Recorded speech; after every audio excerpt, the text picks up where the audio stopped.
Hello and welcome to the spring edition for Smart Quill's book club, and I'm in Panama. Perfect time for a summer read. So here is one for you. It is The Girls by Emma Cline. It got quite a lot of attention last year.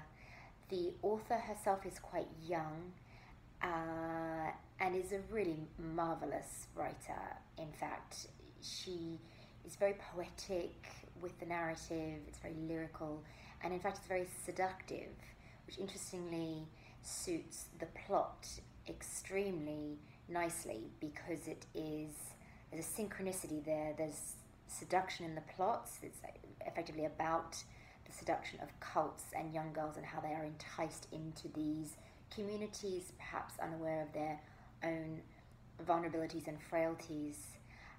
And then also you have that seduction coming through in the language, so there's a really sort of nice match up there. But the reason that it really appeals to me as an editor is because of the finite way in which it deals with time.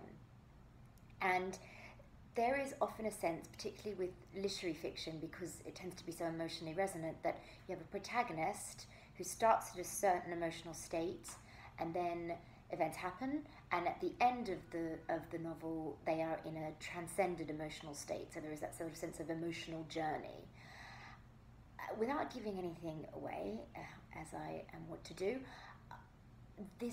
there is no sense of emotional transformation for the protagonist necessarily. She is recalling a particular moment in time. It's a very definite summer, so it's the space of weeks or perhaps months at a push, and it's narrated via flashback.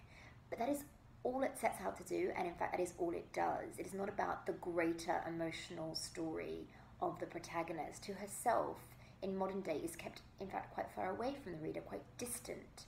We only really get to know her as a 14-year-old girl. That is all we are allowed to see.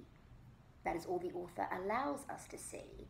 And that shows great control and great restraint. I think it's difficult to do because you almost want to explore every aspect of a character once you have created them. I understand that that need and that urge from a creative perspective, but in fact, to be able to hold back from that and only narrate that which is relevant to the themes of the story, to this narrative about seduction, it shows great talent, I would say, and it's something to consider for your own writing. It doesn't need to do everything. Novels can be very refined and exact in terms of the timeline that they narrate. So I hope you find that helpful, and I will see you again soon. Thank you so much.